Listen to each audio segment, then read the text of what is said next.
새롭게 시작된 2023년도 한 해 동안 우리 하나님께서 주시는 그런 은혜와 평강의 복이 여러분 모두에게, 여러분 가정에게 가득하기를 주의 이름으로 축원합니다. 우리 교회의 올해의 표현은 복음의 열매를 맺는 교회. 그래서 오늘 설교의 제목도 복음의 열매를 맺는 교회라고 하는 그런 제목을 정해봤습니다. 우리가 금년 한 해 동안 복음으로 사람을 살리고 또 사람을 세우고 고치고 회복하는 그런 귀한 역사들이 우리 교회 가운데 넘쳐나기를 소망합니다. 특별히 주님의 강한 팔로 우리를 안아주시고 인도해 주셔서 우리 중에 한 사람이라도 혹시나 삶 가운데 낙심하거나 또 여러 가지 염려로 인해서 시험 들거나 혹은 관계를 위해서 불편하거나 이런 일이 생기지 않고 날마다 빛 가운데로 걸어가며 승리하는 삶을 사는 주인공이 될 수 있기를 축원합니다. 복음의 열매를 맺는 교회. 여러분, 복음이 무엇입니까? 복음이 무엇입니까? 문자적으로 말하게 되면 복음은 그냥 복된 소식입니다. 복된 소식, 무엇이 복된 소식입니까? 우리 죄인인 인간이 죄의 형벌로부터 구원함을 받았다라고 하는 소식, 그게 복된 소식입니다. 죄로 인한 하나님의 진노에서 구원함을 받았다라고 하는 구원의 소식.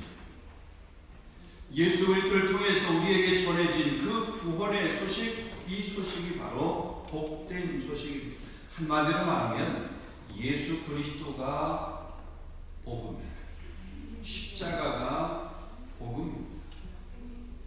로마서 1장 17절 18절 말씀을 보면 내가 복음을 부끄러워하지 아니하노니 이 복음은 모든 믿는 자에게 구원을 주시는 하나님의 능력입니다. 먼저는 유대인에게요 또한 그리고 헬라인에게로다 복음에는 하나님의 의가 나타나서 믿음으로 믿음에 이르게 하나니 기록된 바 오직 의는 믿음으로 말미암아 살리라는 것 같습니다. 여러분, 복음이 왜 하나님의 능력이 됩니까? 이 복음은 모든 믿는 자에게 구원을 주시기 때문에 그렇습니다. 구원을 주시는 복된 소식이기 때문에 이 복음이 바로 하나님의 능력이다. 하나님의 부신 이 능력은 예수 그리스도가 십자가를 지시고 부활하신 일들을 통해서 그 능력이 드러나게 된 거죠. 우리가 죄로 말미암아 영원한 형벌을 받을 수밖에 없었는데 하나님께서 예수 그리스도를 저 칼보리의 십자가에 우리의 대속의 제물로 죽게 하셔서 죽으심으로 끝나는 것이 아니라 죽음 가운데 부활하셔서 우리에게 영원한 영생의 선물을 주셨습니다. 그 복음이, 그 예수 그리스도가 복된 소식이고 그 예수 그리스도가 하나님의 능력임을 드러낸 것입니다. 자, 오늘 본문 말씀을 보면 그 예수님, 복음이신 예수님과 그리스도인과의 관계를 포도나무와 가지의 비유를 통해서 말씀을 하고 있습니다. 자, 여기 보면 하나님은 농부라고 말씀합니다. 예수님은 참 포도나무라고 그렇게 말씀합니다. 그리고 그리스도인인 우리를 향해서 가지라고 그렇게 말씀을 합니다. 자, 오늘 1절 보겠습니다. 나는 참 포도나무요 내 아버지는 농부라. 5절 말씀을 보면 나는 포도나무요 너희는 가지라 그랬습니다. 근데 농부이신 이 하나님은 열매라고 하는 것을 간절히 찾고 계십니다. 좀 그냥 우리 언어로 표현하게 되면 농부이신 하나님은 열매에 목말라 계시다. 이렇게 말씀을 드려도 괜찮을 것 같습니다. 자, 본문 2절 이하의 말씀에 보면 열매는 맺는다, 열매를 맺지 아니하면 이 열매라고 하는 이런 단어들을 무려 6번 이렇게 사용하는 것을 보게 됩니다. 농부는 그 존재 자체가 열매를 위해서 한 해 동안 땀을 흘리면서 수고하는 그 농부의 기대, 농부의 바람은 열매입니다. 열매를 기대하지 않고 농사를 짓는 사람은 한 사람도 없습니다. 우리가 가끔 보면 태풍이나 혹은 장마나 폭우로 인해서 이런 자연재해로 인해서 농작물들이 심하게 피해를 보는 그런 경우들을 보게 됩니다. 여러분의 가족 중에서 이런 농사를 하면서 이런 일을 당한 분들도 경험도 있을 것입니다. 우리가 직접적으로 경험하지 못했다 할지라도 간접적으로 이런 사례들을 우리는 많이 볼 수 있습니다. 그럴 때 그런 일을 당한 그 농부의 그 심정이 어땠든 망연자실하는 마음, 그 실망감이라고 하는 것, 저 절망감이라고 하는 것은 이루 말할 수 없어요. 지난 연말에 우리 한국에 눈이 엄청 많이 왔다. 지역적으로 눈이 많이 오는 것도 늘 있지만 그렇게 눈이 많이 내리지 않는 그런 곳에, 그런 지역에 특별히 눈이 많이 내려서 농작물이 피해를 입었습니다. 비닐하우스에 농작물을 잘 이렇게 지어내 놓고 이제 출하를 얼마 앞두고 있었는데 그 눈의 무게에 이 비닐하우스가 혹삭 주저앉아서 비닐하우스 안에 있었던 그 농작물들이 다 내게 얼은 거예요. 하나도 수확으로 하나도 할 것이 없는 거예요. 축사가 무너지기도 했고요. 때로는 집이 무너지기도 했고, 때로는 도로가 얼어서 운전하다가 사고가 나서 가족 가운데 어려움을 당하는 그런 분들이 계십니다. 자, 이렇게 땀 흘려 수고하며 애쓴 그런 농부에게 그 결실, 열매가 하루아침에 날아가는 건 얼마나 절망감인지. 여러분, 농부이신 하나님께도 역시 마찬가지입니다. 우리를 통해서 하나님은 열매를 맺기를 원하고 계시다. 여러분, 누가복음 13장의 말씀에 보면 어느 농부가 포도원에 무화과 나무를 심었습니다. 그리고 그 나무에서 열매를 구하였습니다.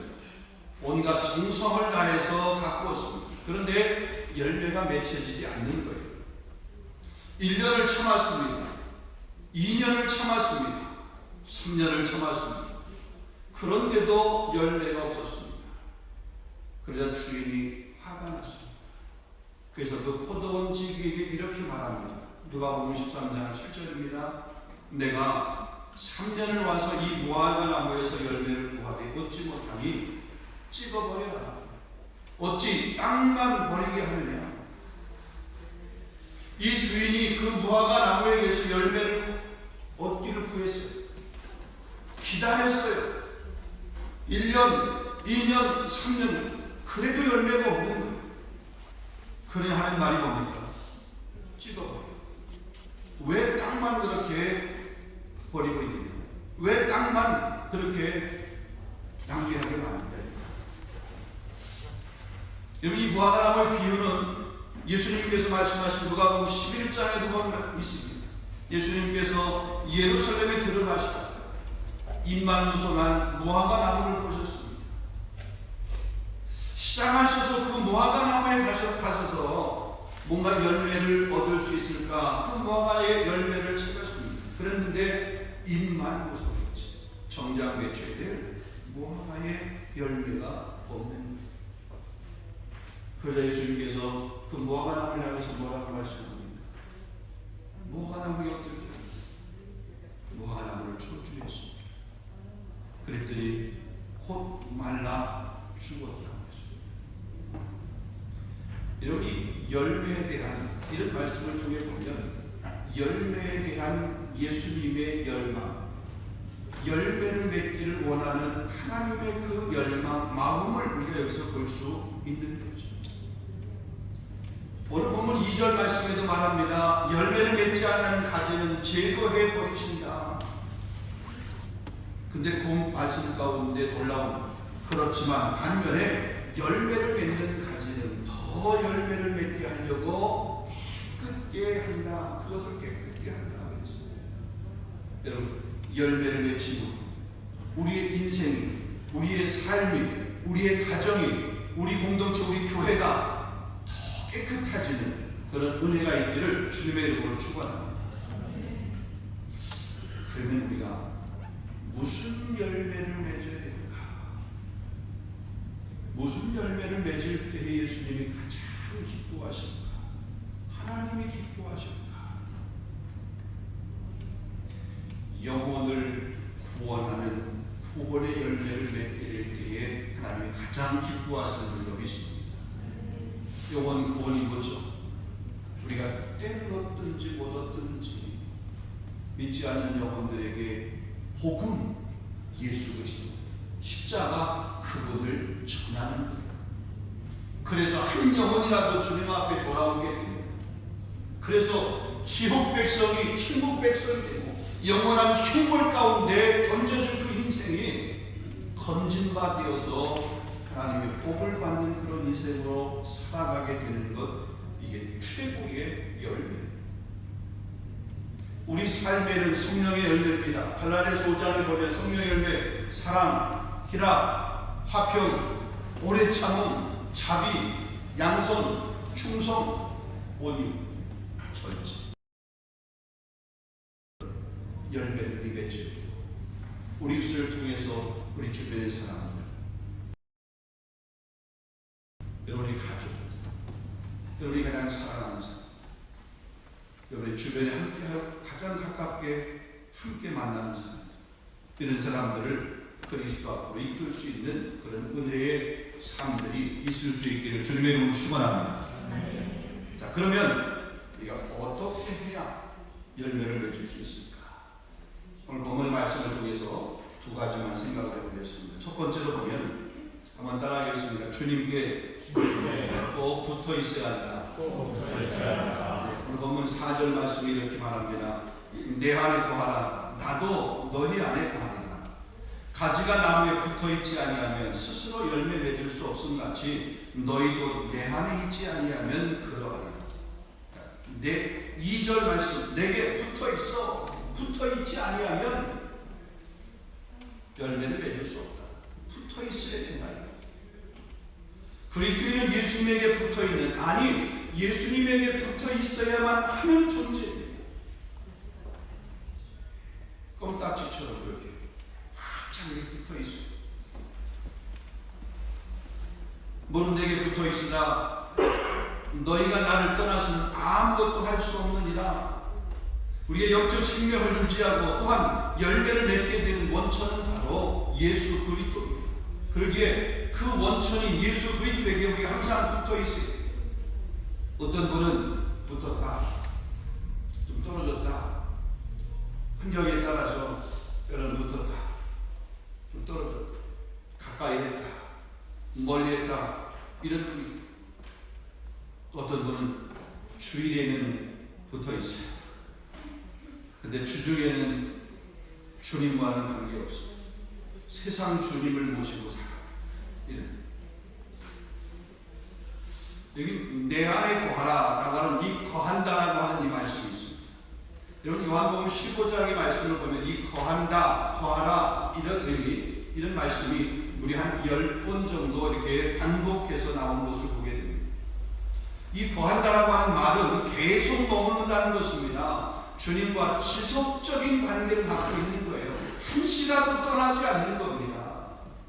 붙었다 떨어졌다 하는 것이 아니라, 주일은 붙어 있고 주중은 떨어져 있고 그런 것이 아니라 항상 지속적으로 같이 합니다.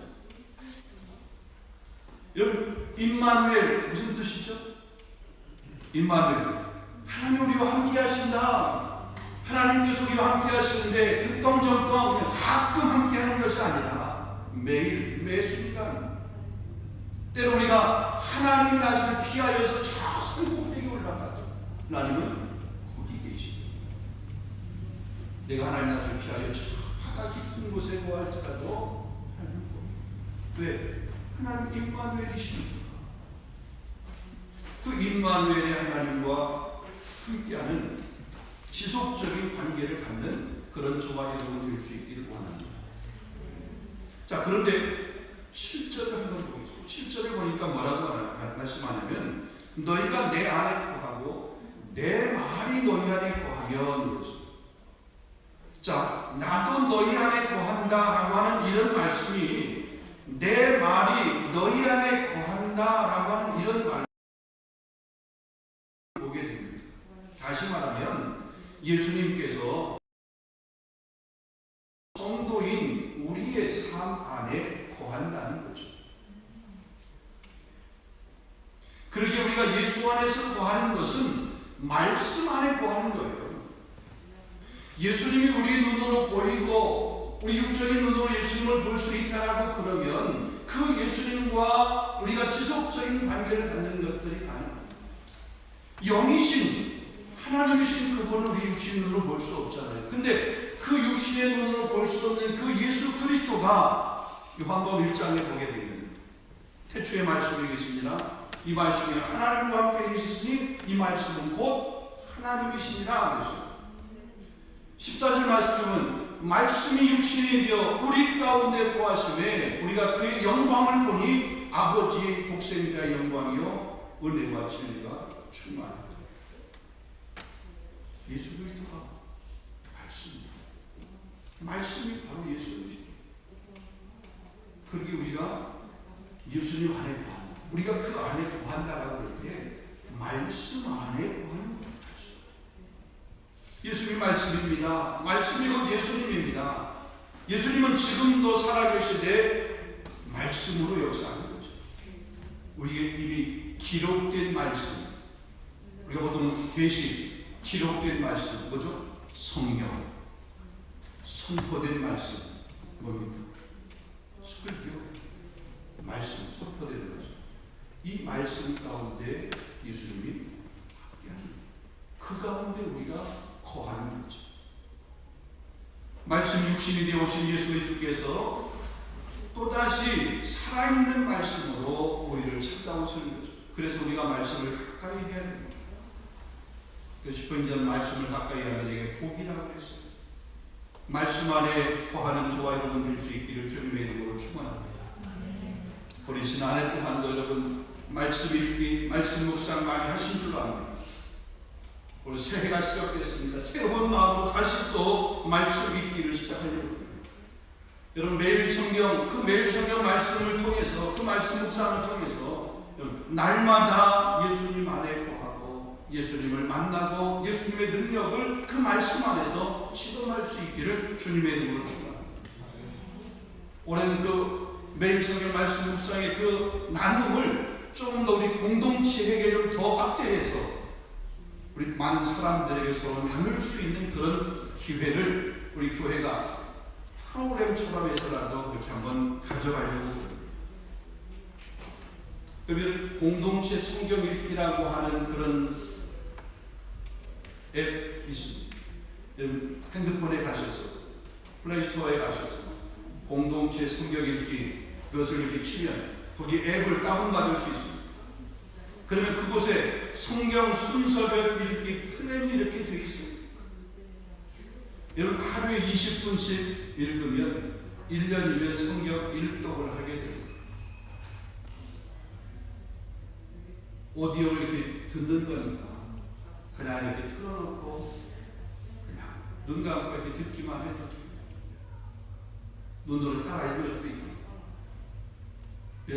소그룹으로 좀 더 이렇게 구성을 해서 그 소그룹 안에서 공동체, 나 혼자 읽으려고 그러면 의지가 처음에 이렇게 먹었는데 작심삼일 며칠 못 가잖아요.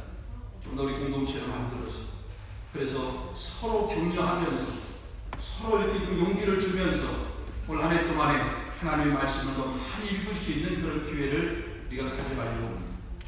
사랑하는 성도 여러분, 말씀 안에 거할 수 있기를 원합니다. 히브리서 4장 12절 말씀이 이렇게 말합니다. 하나님의 말씀은 살아있고 활력이 있어 좌우의 어떤 날성검보다 더 예리하여 혼과 영과 및 관절과 골수를 찔러 쪼개기까지 하며 또 마음의 생각과 뜻을 감찰하십니다. 말씀은 하나님의 음성입니다. 말씀은 구원에 이르는 지혜입니다. 죽은 자를 살리는 능력이 말씀 안에 있습니다. 어둠을 물리치고 빛 가운데로 걸어갈 수 있는 그 능력을 공급받는 것이 말씀 안에서 공급받을 수 있습니다. 죄와 사탄의 권세를 깨뜨리는 무기 말씀입니다. 성령의 것 말씀입니다. 이런 말씀이 우리 안에 거하게 될 때, 아니 우리가 그 말씀 안에 거하게 될 때 하나님이 원하시는 열매 맺는 삶을 우리가 살아갈 수 있게 될 줄로 믿습니다. 두 번째입니다. 복음의 열매를 맺기 위해서는 구하는 삶이 필요합니다. 한번 따라하겠습니다. 구하는 삶. 자, 본문 7절 말씀 하반절 보면 7절 다시 한번 읽겠습니다. 너희가 내 안에 구하고 내 말이 너희 안에 구하면 무엇이든지 구하는 대로 구하라. 그리하면 이루리라. 구하라. 그리하면 이루리라. 풍성한 열매를 맺는 삶을 살려면 우리가 그리스도 안에 구해야 됩니다. 말씀 안에 구해야 됩니다. 그리고 날마다 그리스도께 구하여야 됩니다. 무엇을 구할까요? 은혜를 구하는 것입니다. 믿음을 구하는 것입니다. 지혜를 구하는 것입니다. 때로 능력을 구하고요, 은사를 구하고요, 건강을 구하고요, 때로 우리의 필요를 구하는 거예요. 예수님께서 마태복음 7장 7절 말씀 이렇게 말했습니다. 구하라 그리하면 너에게 주실 것이고, 찾으라 그러면 찾아낼 것이고, 문을 두드리라 그러면 열릴 것이니. 두드리래요. 그러면 찾아내게 하고 열어주시고 얻을 수 있도록 그렇게 허락해 주십니다. 예레미야 33장 3절 말씀에 너무나 잘 너는 내게 부르짖으라 내가 내게 응답하겠고 내가 알지 못하는 크고 은밀한 일을 내가 내게 보이리라. 구하라는 거예요. 기도하라는 거죠. 간구하라는 거죠. 두드리라는 거죠. 구하지 않고 두드리지 않고 열려지는 법이 없습니다. 열림을 기대한다고요? 그 기대가 문이 열려지는 것이 아니라 두드려요. 구해야 돼요. 하나님은 우리의 부르짖음에 귀를 기울이고 계십니다. 우리는 예수를 믿어서 하나님의 자녀가 되었기에 필요한 것들을 그분에게 구할 권리가 우리에게 있어요. 우리의 삶이 어떻든 간에 그것 때문에 구함 자체를 시도하지 못하는 그런 사람이 아니에요. 그럼에도 불구하고, 아니 그렇기 때문에 하나님 앞에 구하는 저와 여러분 될 수 있기를 원합니다. 날마다 구하는 삶을 살게 될 때에 우리 안에는 열매라고 하는 것은 하나님이 선물로 주는 거예요. 우리가 맺어가는 것이 아니라 하나님이 주시는 그 열매를 선물로 우리가 받는 거죠. 주님에게 붙어 있습니다. 구할 말씀을 맺겠습니다. 주님은 열매를 맺기를 원하십니다. 우리에게서 열매를 원하고 계십니다. 복음의 열매를 맺기를 원하십니다. 좋은 열매를 맺으며 살고 싶습니까? 그렇다면 먼저 그리스도가 여러분의 중심에 들어오시도록 그분을 여러분의 마음 깊숙한 곳에 모셔 드릴 수 있기를 바랍니다. 예수님을 이미 모신 사람들은 예수님과 친밀한 관계를 맺고 그분과 긴밀하게 소통하기를 힘쓸 수 있기를 바랍니다. 그 예수님과 커뮤니케이션 하는 거죠.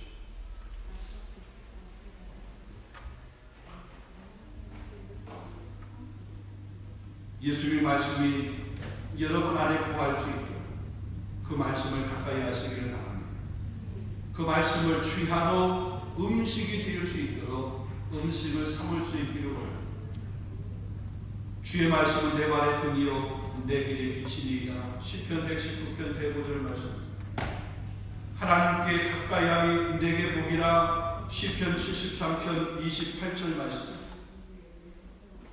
복음의 열매를 맺기 위해서 구하는 자가 되어야 됩니다.